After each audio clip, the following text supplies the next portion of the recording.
तो इन चीजों को हम लोग समझेंगे और एक एक चीज को समझते हुए कंटिन्यू करेंगे, उसी आधार पर हम लोग आगे बढ़ेंगे और चीजों को करते हुए चलेंगे, है ना।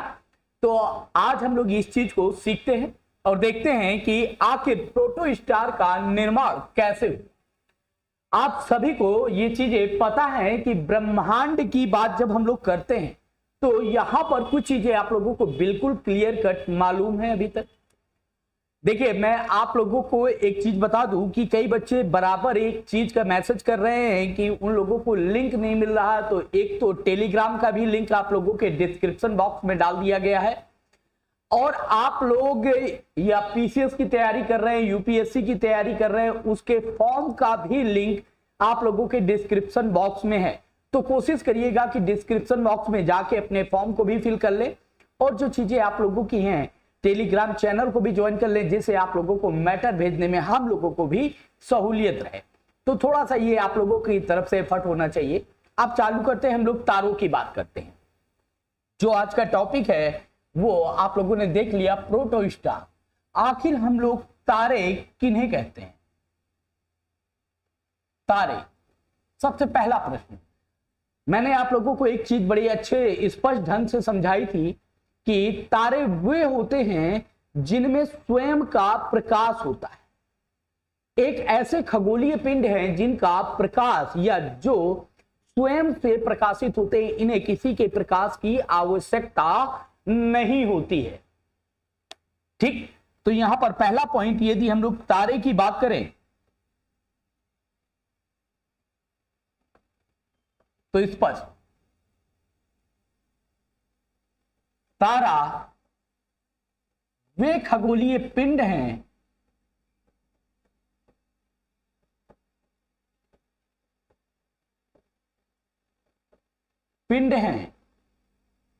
जिनका अपना स्वयं का प्रकाश होता है, जिनका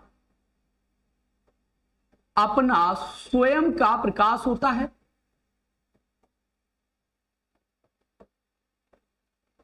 प्रकाश होता है।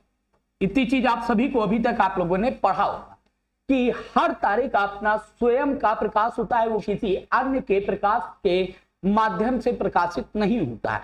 अब जब वो स्वयं का प्रकाश होता है, अर्थात ऊष्मा वो स्वयं उत्सर्जित करता है, प्रकाश उसका स्वयं का प्रकाश होता है। इसका मतलब क्या है कि वो स्वयं ऊर्जा का उत्सर्जन करता है। क्या करता है? स्वयं ऊर्जा का उत्सर्जन करता है।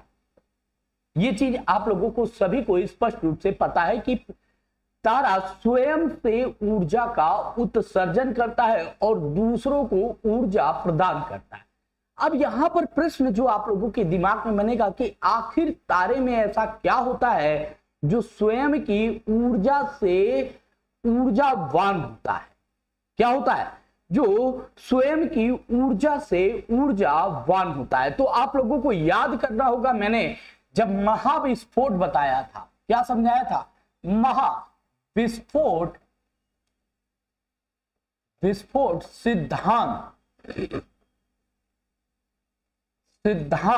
आप लोगों को समझाया था, सभी को याद होगा अगर। तो ये वाला टॉपिक मैंने आप लोगों को समझाया था और ये बताया था CMBR के बारे में यहां पर बताया था। उसका भी मैं डिस्क्रिप्शन में आप लोगों को लिंक प्रोवाइड करा दूंगा, तो आप लोग CMBR के बारे में भी विस्तार से उस वाले लेक्चर में आप लोग समझ सकते हैं। कॉस्मेटिक मैग्नेटिव वेव्स होती हैं या तरंगे होती हैं जिनके माध्यम से यहां पर प्रकाश पहली बार ब्रह्मांड में उत्सर्जित हुआ था। क्या हुआ था? पहली बार ब्रह्मांड में प्रकाश आया था, किसके माध्यम से? और जो ये प्रोटोस्टार है जिसको हम लोग अभी आज डिस्कस करने जा रहे हैं, प्रोटो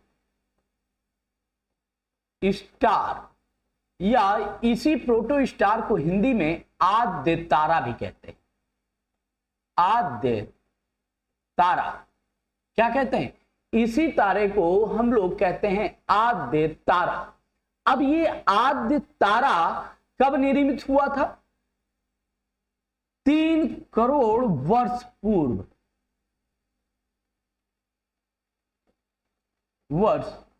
पूर्व की घटना है, जब यह आप लोगों के जैसे ही वो टाइम पीरियड आता है 3.5 वाला, उस करोड़ वर्ष के समय में यह प्रकाशित होता है। अब यहां पर बात आती है कि आखिर इन तारों का निर्माण किन किन चीजों से हुआ है। तो समझिएगा इसको, यहीं पर मेन कहानी आती है स्टार की अपनी, उसको आप लोगों को समझना। ये आपका तारा है, कोई भी तारा मान, चाहे सूर्य भी एक तारा है, सूर्य भी पहले प्रोटो स्टार का ही निर्माण हुआ होगा। आप लोगों के इसमें तो सूर्य का भी, अगर हम लोग बात करते हैं, सूर्य की चर्चा करते हैं, तो यहां पर सूर्य का भी निर्माण पहले हुआ होगा, उसी के आधार पर हम लोग बात करते हैं। इसमें प्रोटो स्टार में मैंने स्टार्टिंग में ही बताया था, इसमें हाइड्रोजन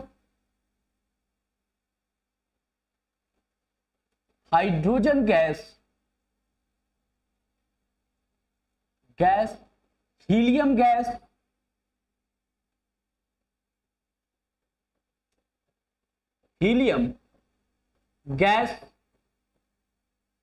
क्लियर है इतनी चीज? हाइड्रोजन गैस, हीलियम गैस और धूल के विशाल बादलों से, और धूल के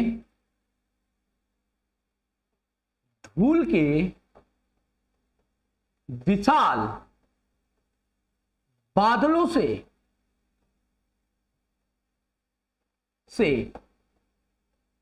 इसका निर्माण हुआ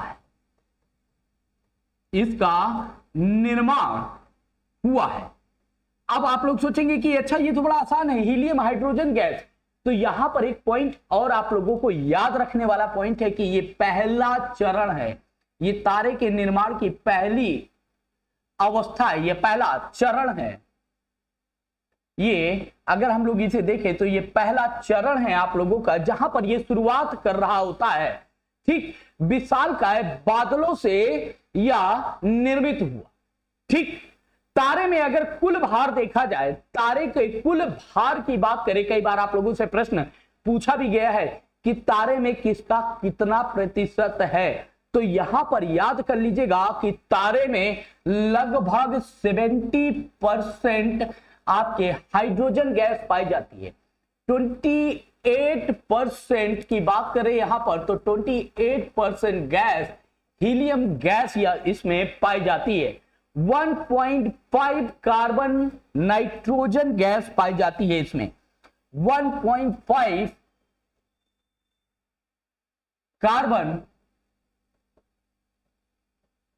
कार्बन नाइट्रोजन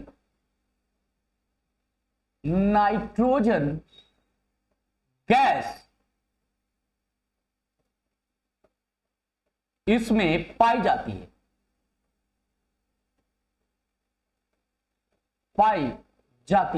पॉइंट बनाते हुए लिखते हुए चलिएगा, एक एक स्टेप में चीजों को क्लियर करते हुए चलिएगा, जिससे आप लोगों को स्पष्ट होता चला जाएगा। ठीक, इतनी चीज, कार्बन हो गई, नाइट्रोजन हो गई, नियान भी हो गई, इसमें नियान भी पाई जाती है, नियान और 0.5% इसमें और क्या तत्व पाए जाते हैं उनको भी नोट कर लीजिएगा। लोहा और अन्य भारी तत्वों से यह निर्मित हुआ है। लोहा या लौह तत्व एवं अन्य भारी तत्वों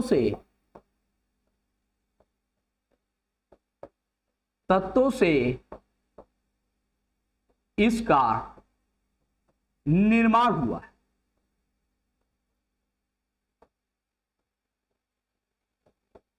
हुआ है। अब टोटल करेंगे तो आप लोगों को ये समझ में आ जाएगा कि कहां पर क्या क्या चीजें इसमें पाई जाती हैं, वो आप लोगों को स्पष्ट रूप से सभी को समझ में आ जाएगा।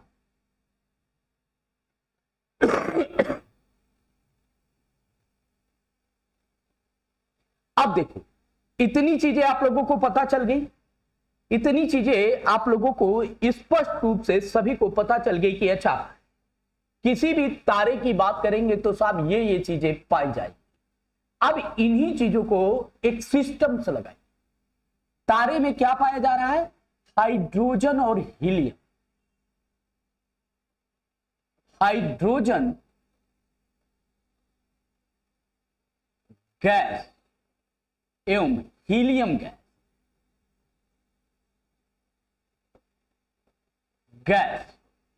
क्लियर इतनी चीज आप लोगों को। और ये अगर हम इसको सूर्य मान लें, क्योंकि सूर्य भी आपका एक तारा है, क्या है? अगर इसको हम सूर्य मान लें, ये सूर्य है आपका, और सूर्य क्या है? एक तारा है।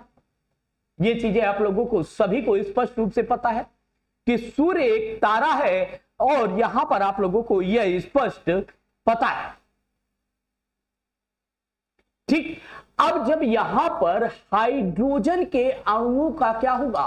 धीरे धीरे हाइड्रोजन के अणुओं का संलयन होगा। और जब भी तारे की बात आती है, जब भी तारों की बात आती है, तो वहां पर हमेशा याद रखिएगा कि हाइड्रोजन के अणुओं की सबसे पहले किसी भी, जब हम ऊर्जा की बात करते हैं तो यहां पर ऐसे चले, इसको ऐसे चले, इतनी चीज प्रक्रिया आप लोगों को पता है। मान लो कि कोई तारा है, तारा है, और तारे में दो तरह की अभिक्रियाएं होती हैं। दो तरह की अभिक्रियाएं होती हैं, एक तो नाभिकीय विखंडन की और एक नाभिकीय संलयन की। क्या होता है? एक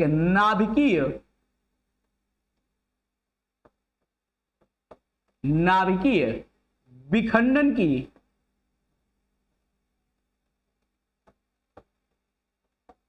और दूसरा होता है नाभिकीय संलयन की।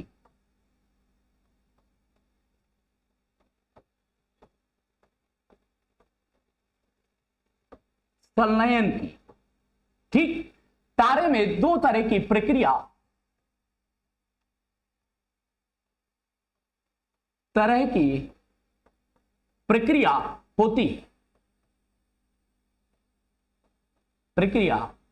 होती है।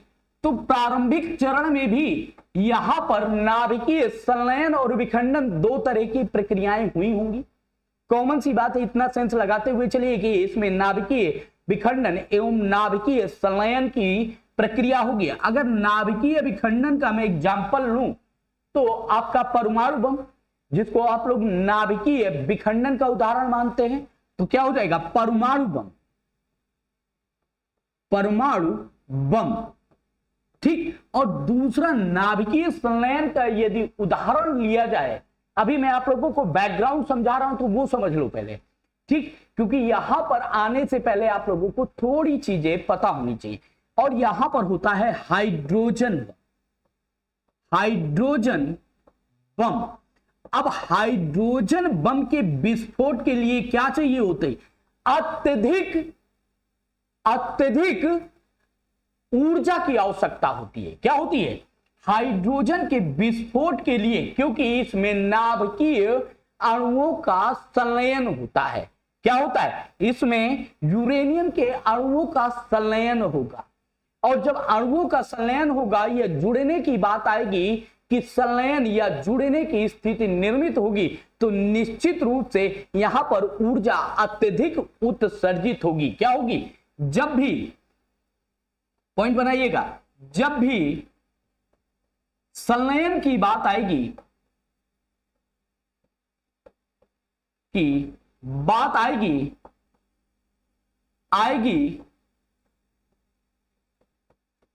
तो अत्यधिक ऊर्जा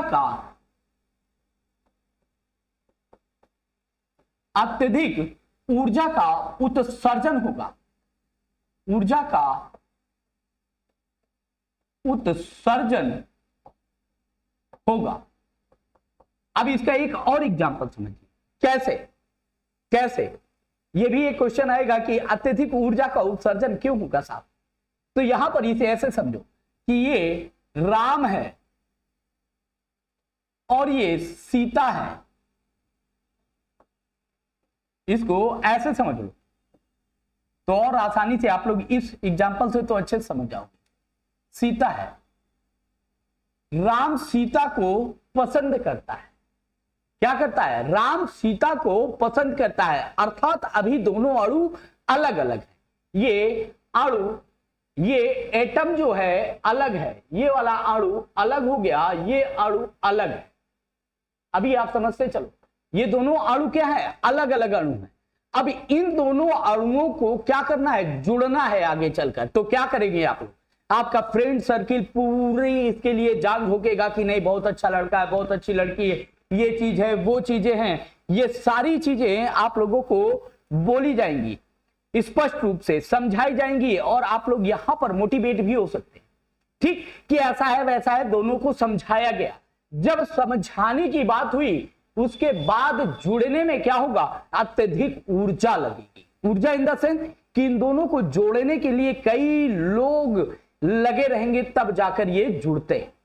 और जब जुड़ते हैं तो उस समय रिश्ते में अत्यधिक गर्मजोशी होती है, अत्यधिक गर्मजोशी होती है। रोज पब में जाना, रोज मैकडी में जाना, रोज पीवीआर में जाना, जो तो ये क्या है कि गर्मजोशी की बात। लेकिन जब विखंडित होते, टूटने की स्थिति आती है तो एक दूसरे से झाग से टूटते, उसमें अत्यधिक ऊर्जा की आवश्यकता नहीं होती। किसी 100 लोगों को मिलकर रिश्ते तोड़ने की आवश्यकता नहीं होती, दोनों ही आपस में तोड़ लेते हैं, अलग हो जाते हैं और ऊर्जा फिर उसमें संलयन की प्रक्रिया प्रारंभ होती है। मतलब विखंडन के बाद ही संलयन होता है। क्या होता है यहां पर? इसका मतलब क्या हुआ? पहले ये जुड़े, अब समझते जाना, जुड़ने के बाद क्या हुआ? विखंडन हुआ और विखंडन के पश्चात ये प्रथम चरण, विखंडन द्वितीय चरण और पुनः इसके बाद इसका संलयन। संलयन, और जब संलयन होगा तो ये अत्यधिक ऊर्जा उत्सर्जित करेगा। अत्यधिक ऊर्जा का उत्सर्जन करेगा। क्यों करेगा? क्योंकि यहां पर भी जब इनका संलयन हुआ तो अत्यधिक ऊर्जा का इन्होंने क्या किया? अत्यधिक ऊर्जा उत्सर्जित की। और यहां पर विखंडन होने में दोनों ही की म्यूचुअल अंडरस्टैंडिंग के साथ ये अलग हो गए एक दूसरे से। तो यहां पर ये तो क्लियर हो गया कि विखंडन में ऊर्जा की कब आवश्यकता होती। यही बात प्रोटोस्टार के साथ होनी है। अब देखो, अब साइंटिफिक तरीके से समझना है इसे। इसमें यह समझना है कि पहले यहां पर क्या था? आपके इस तारे में हाइड्रोजन और हीलियम के अणु पाए गए। क्या पाए गए थे? हाइड्रोजन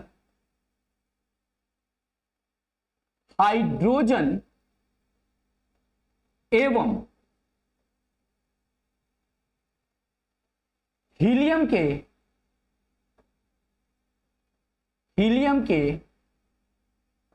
अणु पाए गए।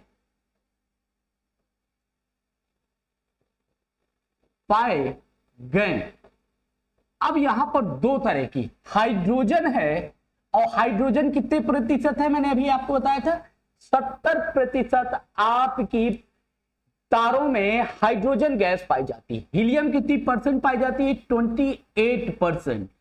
ठीक, इससे एक चीज अनुमान लगाएंगे, एक अपने दिमाग को स्थिर करते हुए ये समझ में आएगा। गुड इवनिंग धीरज जी। ठीक, इससे एक चीज समझ में आएगी। अब क्या समझ में आने वाला है? ये चीज समझने वाली है कि साहब यहां पर क्या समझ में आ रहा है। यहां तो हमें नहीं समझ में आ रहा, लेकिन यहां पर ही पूरा फोकस गेम का पलटेगा। पलटा क्या कि 70% हाइड्रोजन है, 28% आपकी हीलियम है। इसका मतलब क्या है? इसका मतलब संलयन की मात्रा ज्यादा होगी और विखंडन की मात्रा कम होगी। क्या होगा? संलयन अणुओं का अणुओं का संलयन ज्यादा होगा, अणुओं में विखंडन की मात्रा कम होगी। अणुओं में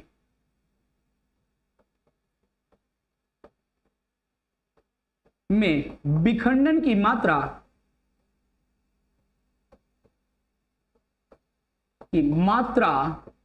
कम होगी।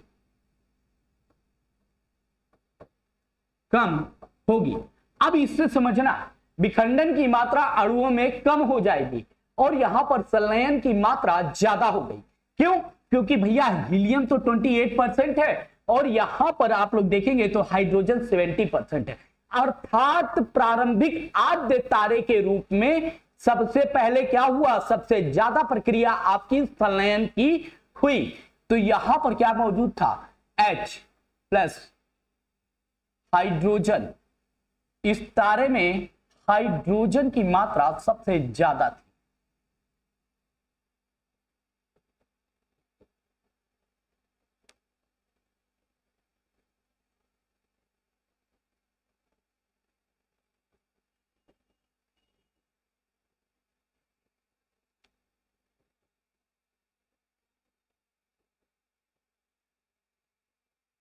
क्या थी? सबसे ज्यादा हाइड्रोजन की मात्रा थी। इतनी चीज स्पष्ट हो रही होंगी आपको कि हाइड्रोजन की मात्रा सबसे ज्यादा थी और हीलियम की मात्रा 2He4, इसे हम लोग कहते हैं हीलियम। इसे क्या कहते हैं, हीलियम।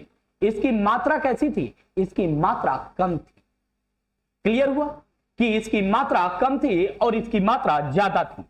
जब इस तरह की सिचुएशन बनी तो यहां पर क्या हुआ कि दो हाइड्रोजन के अणु H plus H is equal to आपके 2H का निर्माण कर। क्या कर रहे हैं, यहां पर हाइड्रोजन के अणु आपस मिलकर हीलियम का निर्माण करेंगे। कैसे करेंगे, यहां पर H2 आया, H2 plus H2 is equal to 2He4। अब मैं साइंस पढ़ाने नहीं बैठा हूं ना, मुझे इतनी साइंस आती है इक्वेशन, ठीक है। तो H2H2 मिलेगा तो यहां पर हीलियम का निर्माण करेगा। क्या करेगा, हीलियम का निर्माण करेगा। हीलियम का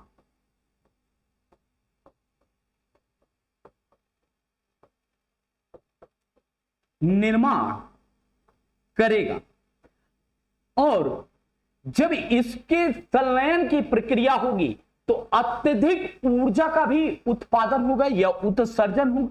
अत्यधिक ऊर्जा का उत्सर्जन होगा।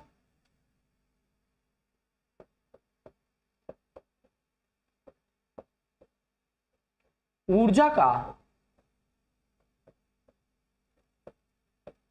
उत्सर्जन होगा। क्लियर है, यहां पर क्या हो जाएगा, अत्यधिक ऊर्जा का उत्सर्जन होगा। ठीक, अब जब इसमें अत्यधिक ऊर्जा का उत्सर्जन होगा प्रोटोस्टार में, तो यही चमक जो होगी क्या होगी, प्रकाश के रूप में आपको परिलक्षित होती। यही चमक जो ऊर्जा इससे निकलेगी वो क्या होगी, प्रकाश के रूप में होगी। किस तरह की होगी, प्रकाश के रूप में। प्रकाश के रूप में और जब ये प्रकाश के रूप में होगी तो ये तारा जो आप लोगों का स्टार है, ये कैसा दिखाई देगा आपको, चमकता हुआ तारा आप लोगों को दिखाई देगा। कैसा दिखाई देगा, ये तारा जो है ये आप लोगों को चमकता हुआ दिखेगा।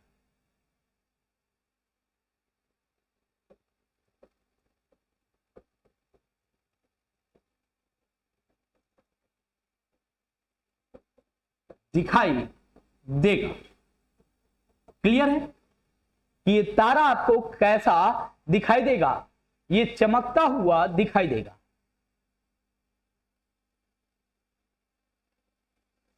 अब यहां पर बात आती है तारे कितने प्रकार के आप लोगों को दिखाई देते। तारे कितने प्रकार के हो सकते हैं?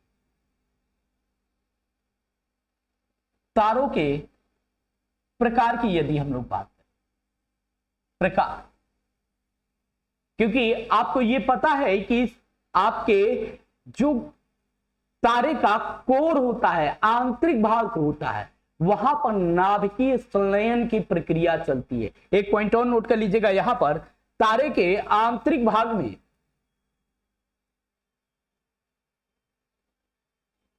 नोट करिएगा,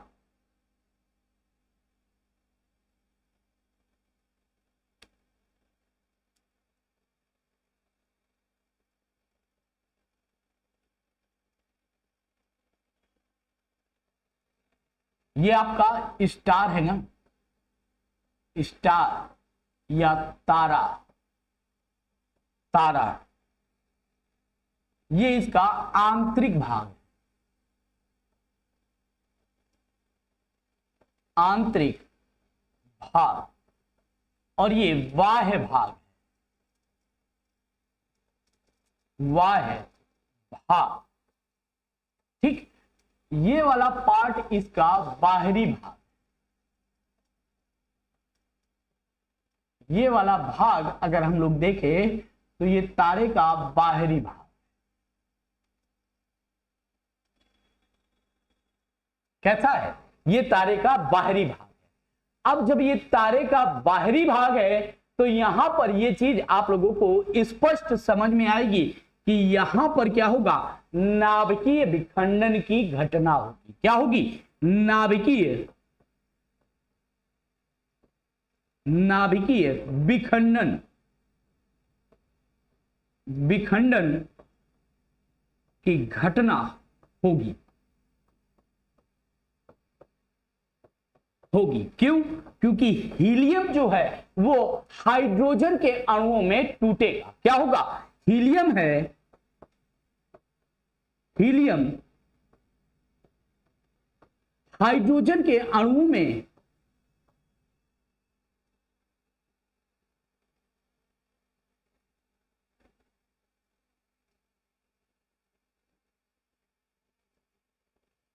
हाइड्रोजन के अणुओं में विखंडित होगा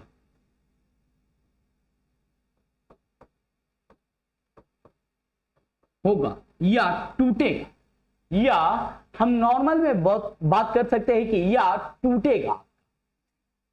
और जो आंतरिक भाग का क्षेत्र है, जो आंतरिक भाग का क्षेत्र है, ये वाला, ये पूरा जो क्षेत्र निर्मित हो रहा है, ये आंतरिक भाग का क्षेत्र, यहां पर क्या होगा? नाभिकीय संलयन की प्रक्रिया होगी।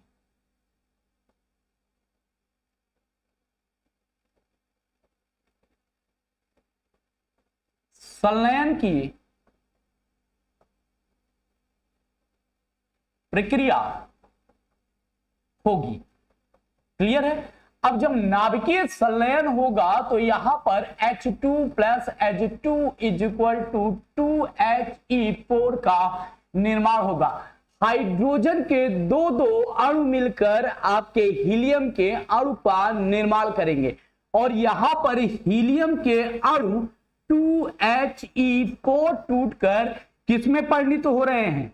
H2 plus H2 is equal to H plus H plus H plus H plus, मतलब हाइड्रोजन के अणुओं में परिवर्तित हो रहे हैं, अर्थात ऊर्जा दोनों रूप में हो रही, लेकिन इसमें क्या होगी? अत्यधिक मात्रा में ऊर्जा का उत्सर्जन होगा। इससे अत्यधिक मात्रा में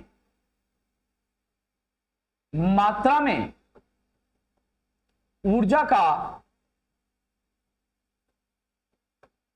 उत्सर्जन होता है। अगर नॉर्मली देखा जाए, जिस तरह से हम लोग कहते हैं कि पेड़ का पावर हाउस क्या है, तो यहां पर भी हम लोग ये कहें कि ये तारे का पावर हाउस है। क्या है? ये पावर हाउस है तारे का, है ना। यही मुख्य ऊर्जा का केंद्र है। नाभिकीय विखंडन से ऊर्जा की मात्रा कम प्राप्त होती है क्योंकि ऑलरेडी हीलियम की मात्रा 28% है। ठीक, ये दिमाग लगा के करिएगा क्योंकि यूपीएससी कुछ ऐसे उलझा के आप लोगों को प्रश्न देता है। ऐसे ही प्रश्न वो बनाएगा और बनाने के बाद आप लोगों से क्वेश्चन सीधा कर लेगा कि बताएं साहब इसमें ऐसे क्यों। तो यहां पर आप लोग फंस जाओ। तो यहां पर ये चीजें अपने दिमाग में रखो कि जब 28% है तो 28% वाला टूटेगा तो कम ऊर्जा का उत्पादन करेगा और जो 70% है उसका संलयन होगा तो निश्चित रूप से विखंडन से ज्यादा संलयन की प्रक्रिया में ऊर्जा उत्सर्जित तो होगी। ये चीजें स्पष्ट रूप से सभी लोग याद रखिएगा। अब तारे के यदि रंग की बात करें तो तारे कितने रंग के होते हैं, तो इस पे पॉइंट लिखिएगा। तारे के रंग, और हर रंग का अपना एक मतलब भी होता है। हर रंग का अपना मतलब होता है, हर वेशभूषा, हर चीज का एक अपना रिलेवेंस पॉइंट होता है। उसी के आधार पर ही हम चीजें कंटिन्यू करते हुए अग्रसर होते हैं। तो यहां पर बात करें लाल, सफेद और नीले कितने रंग के होते हैं? लाल रंग का तारा होता है आपका, सफेद रंग का तारा होता है आपका, और नीले रंग का तारा होता है। नीले रंग का तारा होता है। ये चीजें तो आप सभी को पता है। ये सारी चीजें आप लोगों को स्पष्ट रूप से पहले से पता है। अब लाल तारा का मतलब है कि पृष्ठ ताप अपेक्षाकृत निम्न होता है। कैसा होता है? उसका पृष्ठ का ताप अपेक्षाकृत निम्न होता है। उस समय वो उदित अवस्था में होता है या फिर मरने की अवस्था में उसे कह सकते हैं। उदित उठना कि सो के आप जगे तो अभी आपके आंखें खुली हैं, तो अभी ना आप जीवित है ना मृत हैं, अर्ध अवस्था में आप लीड कर रहे हैं, है ना। अर्ध अवस्था में लीड कर रहे हैं तो निश्चित रूप से इस तरह की स्थिति बनेगी। ठीक, श्वेत तारे का मतलब है कि यहां पर ताप अत्यधिक है। इसके पृष्ठ का ताप, अगर सफेद का ताप कहा जाए, इसका ताप कम है, इसका ताप अत्यधिक हो जाएगा। क्लियर सी बात है कि यहां पर टेम्परेचर ज्यादा हो जाएगा। और नीले का ताप का मतलब है कि ये अब सबसे ज्यादा टेम्परेचर का तापमान इसी का होगा। क्या हो जाएगा? अब इसको इस डायग्राम से अगर आप समझे तो आप लोगों को बहुत आसान तरीके से चीजें स्पष्ट हो जाए।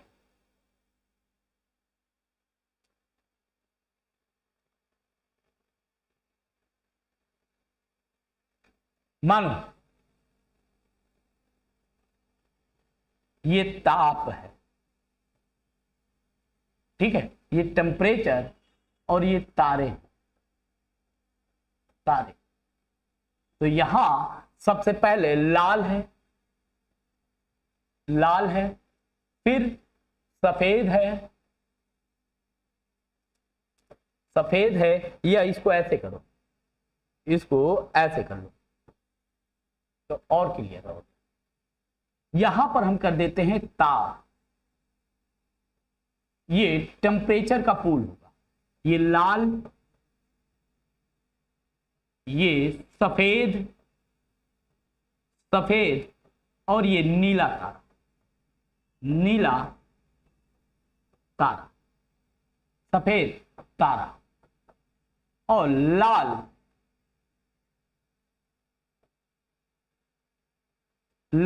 तारा, है ना। ये तीन तरह की स्थितियां निर्मित होगी।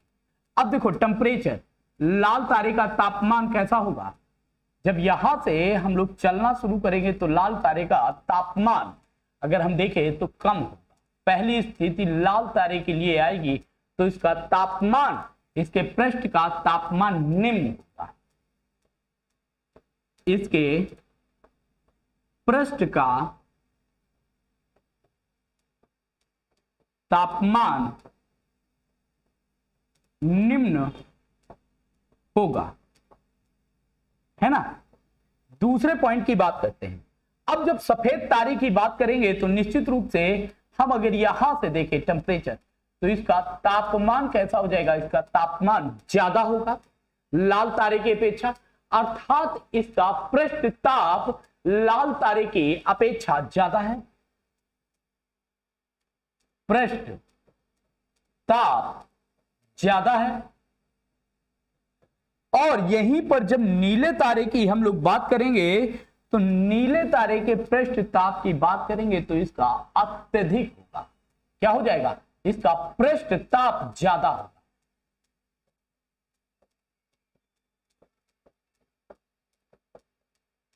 अत्यधिक मात्रा में होगा। क्या हो गया? अब इस ग्राफ से भी आप लोगों को स्पष्ट रूप से समझ में आ जाएगा कि यहां से इस तरह से आप लोगों को पढ़ना है।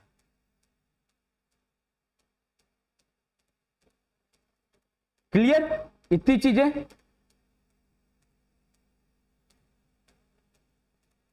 अभी मैं आप लोगों को तारे के बारे में पूरी चीजें बता रहा हूं, वो चीजें आप लोग समझ लीजिए। ठीक, इतनी चीजें स्पष्ट हो रही हैं आप लोगों को तारे के बारे में। अगर हम ये बात कहें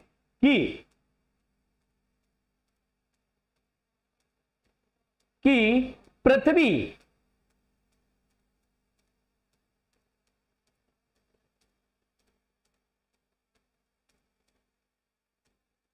यदि हम लोग ये देखें कि पृथ्वी के पास का तारा सूर्य है या अन्य कोई, जैसे सपोज दैट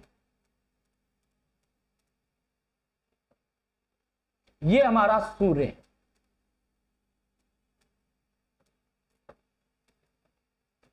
और ये हमारी पृथ्वी है।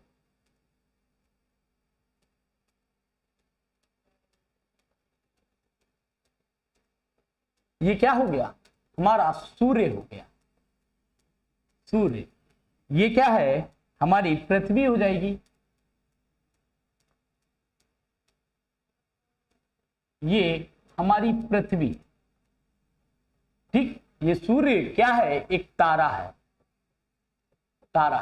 तो सबसे पहले इसके और इसके बीच की दूरी क्या है? सूर्य एवं पृथ्वी के बीच की दूरी की बात करें तो 4.22 प्रकाश वर्ष इसकी दूरी है। कितनी है? 4.22 प्रकाश वर्ष।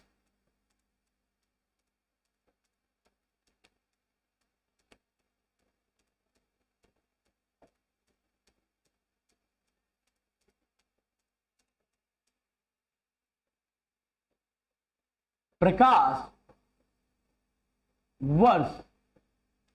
वर्ष सूर्य एवं पृथ्वी के मध्य दूरी है। सूर्य एवं पृथ्वी के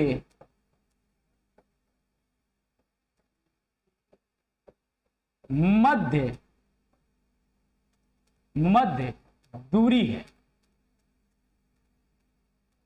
दूरी है। ये चीज स्पष्ट होती हुई हम लोगों को समझ में आ रही है कि इसके मध्य जो दूरी है वो इतनी है।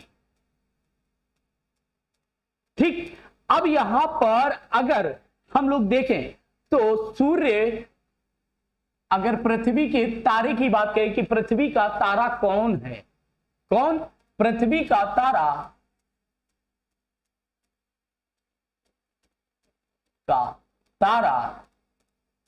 कौन है? तो नॉर्मल सी बात है, पृथ्वी का तारा कौन हो जाएगा? सूर्य। सभी को यह पता है। लेकिन एक बहुत इंपॉर्टेंट चीज है जो आप लोगों को शायद नहीं पता है और पता होना चाहिए, क्योंकि संभवतः आप लोगों से आने वाले समय में प्रश्न पूछा जाएगा। तो सूर्य पृथ्वी के निकट दूसरा कौन सा तारा है? यहां पर एक क्वेश्चन फिर से आप लोगों के सामने आएगा कि पृथ्वी के निकट अन्य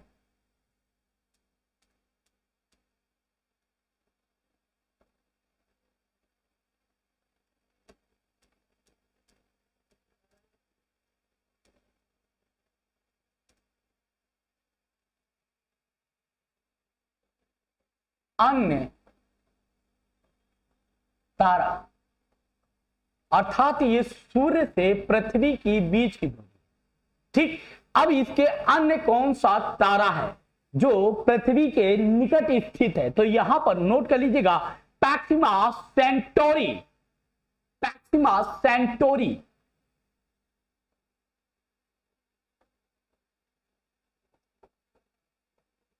प्रोक्सिमा सेंटोरी, सेंटोरी पृथ्वी के निकट का दूसरा तारा, पृथ्वी के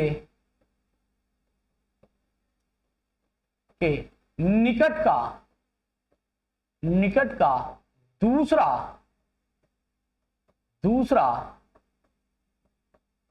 तारा है। नोट कर लीजिएगा इसे, पृथ्वी के निकट का दूसरा तारा है। गुड इवनिंग अली रजा, कैसे हो? ठीक, निकट का दूसरा तारे की जब बात करते हैं तो ये मोस्ट इंपॉर्टेंट हो जाता है आप लोगों के लिए। इतनी चीजें आप लोगों को क्लियर हो गई होंगी मेरे